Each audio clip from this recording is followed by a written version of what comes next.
இயேசு கிறிஸ்துவில் அன்புக்குரியவர்களே, கடந்த ஆண்டு 2024 நவம்பர் 3ஆம் தேதி இதே ஆலயத்திலே நமக்கு தெரியும் கைரோஸ் அந்த 4 நாள் நிகழ்வு முடித்து எங்களுடைய இளைஞர்களோடு இங்கே வந்து ஜெபித்து விட்டு சென்றேன். ஆனால் இந்த ஆண்டு இந்த ஜூன் மாதம் 21ஆம் தேதி உங்களோடு ஒரு நன்றி பலி செலுத்துவேன் என்று நினைத்து பார்க்கவே இல்லை. கடவுள் கொடுத்த ஒரு வாய்ப்பாக நினைக்கின்றேன். ஆங்காங்கே எழுதப்பட்டிருக்கின்றது திருப்பாடல் 50:14 கடவுளுக்கு நன்றி பலி செலுத்துங்கள். அதே போல் இந்த பலியை ஒரு நன்றி பலியாக நினைக்கின்றேன். ஏனென்றால் நான் இங்கே வந்து திருப்பலி ஒப்பு கொடுப்பேன் என்று நினைத்ததில்லை. அதுவும் குறிப்பாக மணப்பாடு பங்குத்தளத்தினுடைய ஒரு பணியாளராக அதிசய குகை கிணறு இருக்கின்ற சவேரியாருடைய குகை கிணறு இருக்கின்ற பகுதியினுடைய ஒரு பணியாளராக ஆச்சரியமான மெய்யான சிலுவை இருக்கின்ற சிலுவையினுடைய ஒரு பகுதி இருக்கின்ற திருச்சிலுவை நாதருடைய பணியாளராக இங்கே வந்து திருப்பலி ஆற்றுவேன் என்று நினைக்கவில்லை.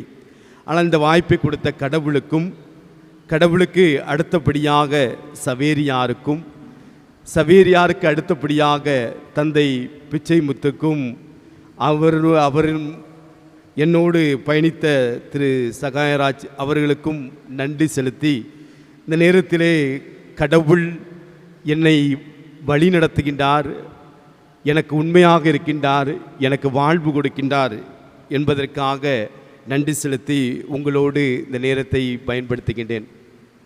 அன்புக்குரியவர்களே, ஒரு கழுதை மேய்க்கக்கூடிய ஒரு நபர் கழுதை மேய்த்து கொண்டு சென்று கொண்டிருந்தார். அப்போ கீழே ஒரு பொருள் அது நல்லா மின்னிக்கொண்டிருந்த அந்த பொருளை பார்த்து அவர் ஆச்சரியப்பட்டு எடுத்தார். அது ஒரு கம்மல். அந்த கம்மல் அழகாக இருந்தது. இன்றைக்கி நம்ம எல்லாருமே கம்மல் போட்டுட்டு வந்திருப்போம். இந்த சேலைக்கு இந்த கம்மல் அப்படின்னு சொல்லிட்டு போடுற மாதிரி அது கம்மல் போட்டிருப்போம். அப்போ உடனே இந்த கம்மலை பார்த்தவுடன் அவர் நினைத்தார், இந்த கம்மலை தம்முடைய கழுதையினுடைய காதிலே, கழுதை மேய்த்துட்டு வந்ததுனால தானே இது பண்ணோம், கழுதையினுடைய காதிலே மாட்டி விடலாம்னு நினைத்தார். கழுதையினுடைய காதிலே மாட்டி விட்டார். அந்த மாட்டி விட்டது மட்டுமல்ல, அதை மேய்த்து கொண்டு போகும் பொழுது அங்கே தூரத்திலே ஒரு வியாபாரி, அவர் ஒரு வைர வியாபாரி. அவர் தூரத்திலிருந்து பார்த்தார், இது வைரம் அல்லவா, இந்த வைரத்தை நாம் இந்த கழுதை மேய்க்கின்றவரிடமிருந்து பறித்து கொள்ள வேண்டும் என்று சொல்லி அவரிடம் பேரம் பேசலாம் என்று நினைத்தார், விலை பேசலாம் என்று நினைத்தார். விலை மதிப்பில்லாத, விலை அதிகம் உயர்ந்த இந்த வைரத்தை விலை பேசலாம் என்று நினைத்தார். ஆனால் அந்த கழுதை மேய்க்கின்றவருக்கு தெரியாது அது அதிகம் விலை போகும் என்று. அப்பொழுது கழுதை மேய்க்கின்றவரை பார்த்து கேட்டார், இதற்கு எவ்வளோ வேணும் அப்படின்னு கேட்டார். உடனே இந்த கழுதை மேய்க்கின்றவர் சொன்னார், ஒரு 100 ரூபா கொடுங்க அப்படின்னார். உடனே இந்த வைர வியாபாரி, இவனுக்கு இதனுடைய விலை தெரியவில்லை, இவனை ஏமாற்றி விடலாம் என்று சொல்லி 50 ரூபா தாரேன் அப்படின்னார். உடனே இவர் சொன்னார், இல்லை 100 ரூபா தான் வேணும் அப்படின்னார். மீண்டும் 50 ரூபா தான் தரேன். ரொம்ப நேரம் பேரம் பேசினோடனே கழுதை மேய்க்கின்றவர் டென்ஷன் ஆகிட்டார். போயா அது என் கழுதையினுடைய காதிலே இருக்கட்டும் அப்படின்னு சொல்லிட்டு போயிட்டார். கொஞ்ச நேரம் கழித்து தூரம் போனவுடனே இன்னொரு வைர வியாபாரி இதை பார்த்து கொண்டிருந்தவர் அவர் வந்தார். அருகில் வந்து இந்த கழுதை மேய்க்கின்றவரிடம் அவர் பேரம் பேசவில்லை, சொன்னார் 1000 ரூபா தாரேன் அப்படின்னு சொன்னார். இப்போ கழுதை மேய்க்கிறவர் கொடுப்பாரா கொடுக்க மாட்டாரா? கண்டிப்பாக கொடுத்து விடுவார். ஏன்னா அவர் எதிர்பார்த்த 100 ரூபா தான். இவர் கொடுத்து விட்டார். கொடுத்த உடனே ஏற்கனவே வந்த வைர வியாபாரி அவரிடம் வந்து சொன்னார், நீ ஏமாந்து போயிட்ட, அது எவ்வளோ விலை போகும் தெரியுமா, நீ ஏமாந்து போயிட்டியா அப்படின்னு சொன்னார். அப்போ அவர் சொன்னார், நீ ஏமாளியா நான் ஏமாளியா, அதனுடைய மதிப்பு எனக்கு தெரியாது, அதனுடைய மதிப்பு எனக்கு தெரியாது, உனக்கு தெரியும்ல. நீ அதை ஒரு 50 ரூபாய்க்காட்டி விட்டுட்ட, அவரை பாரு 1000 ரூபாய்க்கு வாங்கிட்டு போயிட்டார் ஈஸியாக.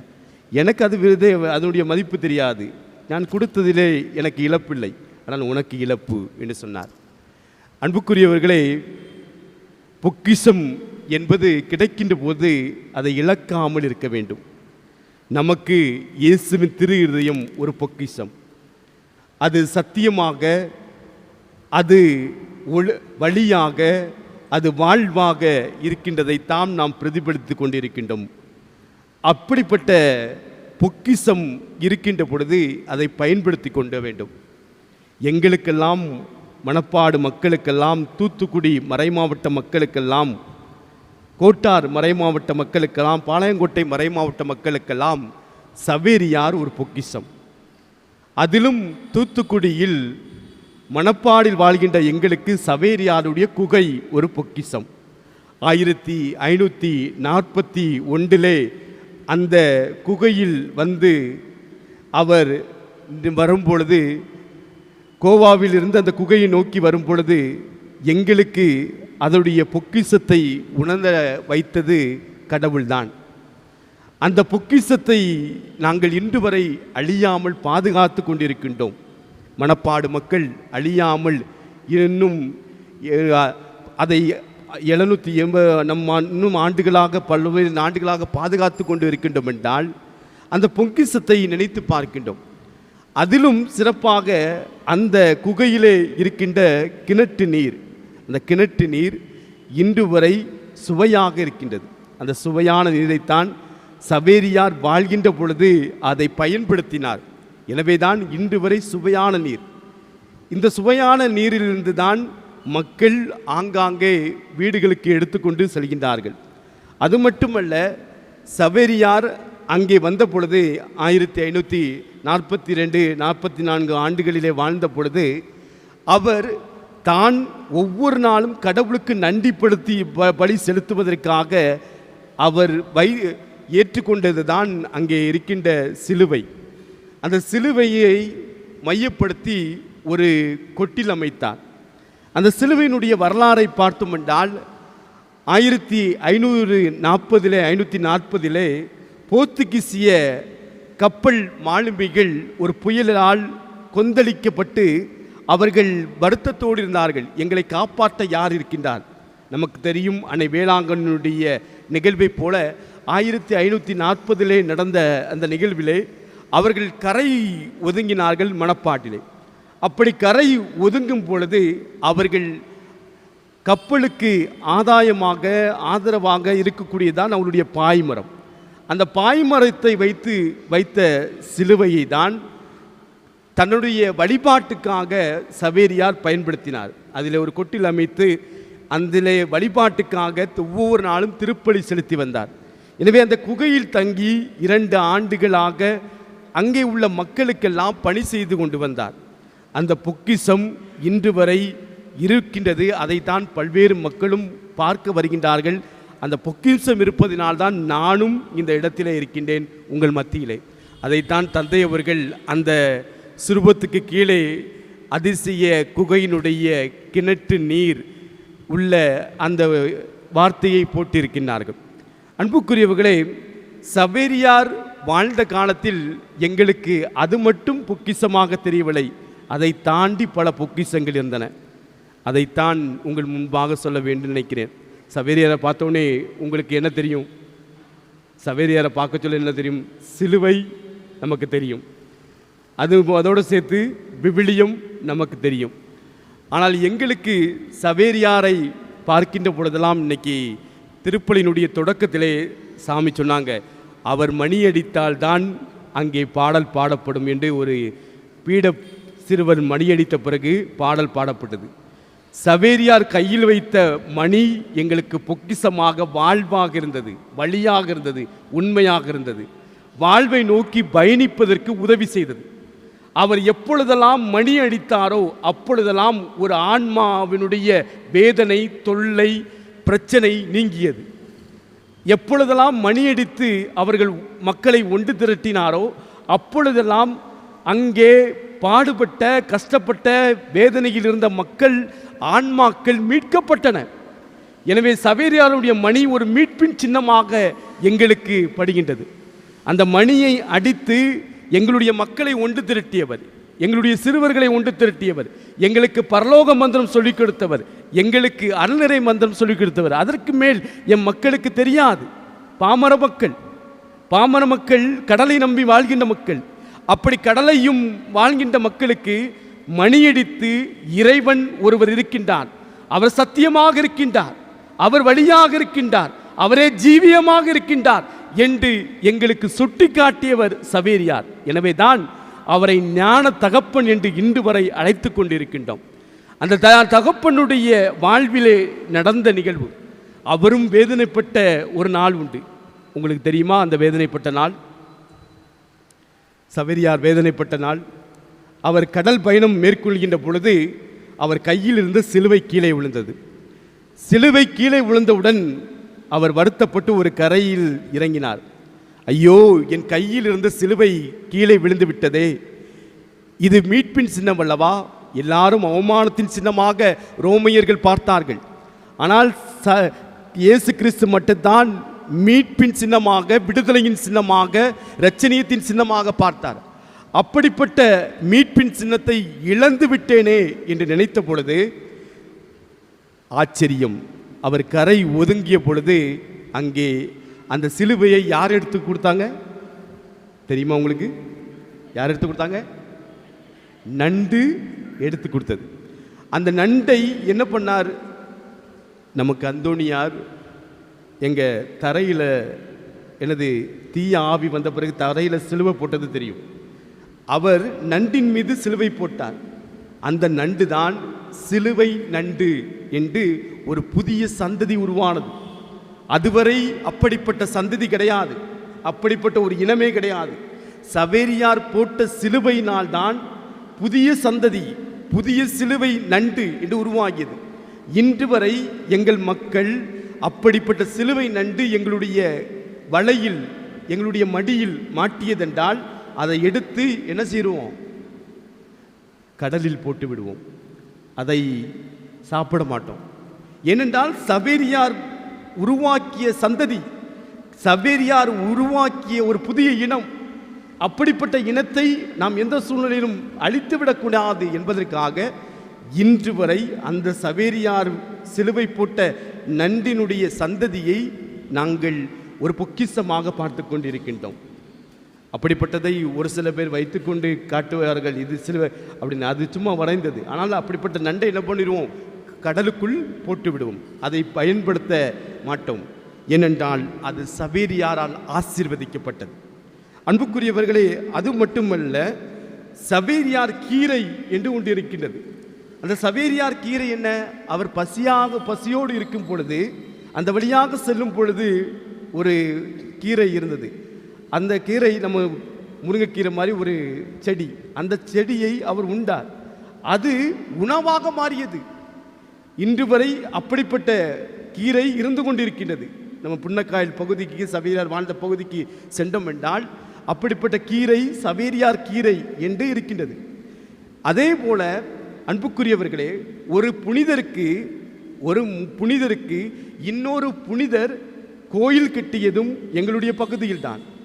அதுவும் எங்களுடைய மக்கள் வேதனைப்பட்ட சூழ்நிலையில், எங்கள் மக்கள் கஷ்டப்பட்ட சூழ்நிலையில், எங்கள் மக்கள் அடிக்கப்பட்ட சூழ்நிலையில், ஒடுக்கப்பட்ட சூழ்நிலையில், மற்றவர்களால் சூறையாடப்பட்ட சூழ்நிலையில், இவர்கள் சூறையாடப்பட்டதனுடைய நினைவாக மறைசாட்சியாக மறைத்து கொண்டிருக்கின்றார்கள் என்பதை உணர்ந்து முதல் மறைசாட்சியான புனித ஸ்தேவான், புனித முடியப்பரின் நினைவாக சவேரியாரே கட்டிய கோயிலும் எங்களுடைய பகுதியில் இருக்கின்றது.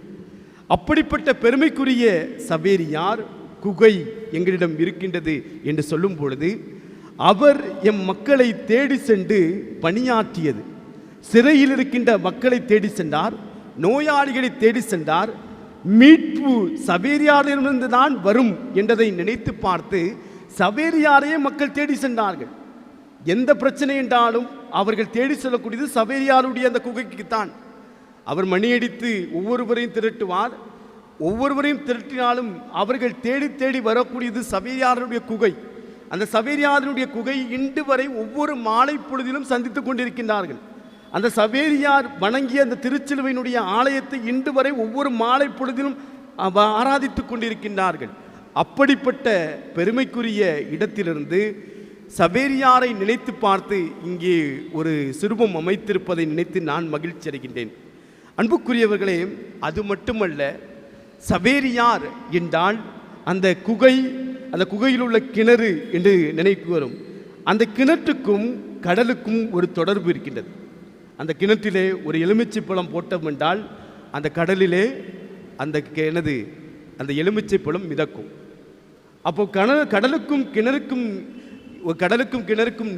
ஒரு தொடர்பு இருந்தாலும் அந்த தண்ணீர் சுவையாகவே இருக்கும். அந்த தண்ணீரை தான் தந்தையினுடைய கையிலே கொடுத்தேன். தந்தை, இதுதான் அந்த சவேரியா கிணற்றினுடைய அதிசய தண்ணீர் என்று கொடுத்தேன். இன்று வரை அந்த நிகழ்வை நாம் நினைத்து பார்க்கின்றோம். அந்த கடலுக்கும் கிணற்றுக்கும் தொடர்பு இருந்தாலும் அந்த தண்ணீர் சவேரியார் பயன்படுத்தியதால் சவேரியாருக்கு சுவையாக இருந்தது போல நமக்கும் ஆசீர்வாதமானதாக இருப்பதினால்தான் பல மக்கள் அந்த கிணற்றை தேடி, அந்த தண்ணீரை தேடி வந்து கொண்டிருக்கின்றார்கள். அப்படிப்பட்ட சவேரியார் ஒரு சிலுவையை வைத்து கொண்டு மீட்பை கொடுக்கின்றார். சிலுவை என்றாலே மீட்பு, சிலுவை என்றாலே ஒரு மீட்பு என்று சொல்லும் பொழுது, அன்புக்குரியவர்களே, சிலுவை தான் நமக்கு வழியாக இருந்திருக்கின்றது. சிலுவை தான் நமக்கு வாழ்வாக இருந்திருக்கின்றது.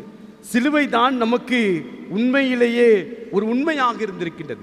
அதை உணர்ந்துதான் நம்முடைய இயேசுவின் திருவிதத்தை நினைத்து பார்த்து நாம் கொண்டாடி கொண்டிருக்கின்ற பொழுது, ஆன்மீகம் என்றால் என்ன, ஆன்மீகம் என்பது என்ன என்று சொல்லும் பொழுது, அடுத்த உயிரை நேசிப்பது தான் ஆன்மீகம். அடுத்த உயிரை நேசிப்பது, அடுத்த உயிர், என் அருகாமையில் இருக்கின்ற அடுத்த உயிர், அது மட்டுமல்ல, என்னுடைய உயிர் கூட அடுத்த உயிர் தான். என் தாய் எனக்கு கொடுத்த உயிர், இது நானாக உருவாக்கி கொண்ட உயிர் அல்ல. என் தாய் எனக்கு கொடுத்த உயிர், என் தந்தையின் மூலமாக என் தாய் எனக்கு கொடுத்த உயிர், இது எனக்கு அடுத்த உயிர். இந்த உயிரை நேசிக்கின்றேனா? இந்த உயிரை உண்மையிலே மதிக்கின்றேனா? இந்த உயிர் வாழ்வடைய வேண்டும் என்று நினைக்கின்றேனா? சவேரியார் நினைத்தார், படிப்பினால், பட்டத்தினால், பதவியினால் நாம் வாழ்வு பெற்று விடலாம் என்று நினைத்தார். அப்பொழுதுதான் லொயோலா இன்னாசியார் ஒரு வார்த்தையால் தொட்டார்.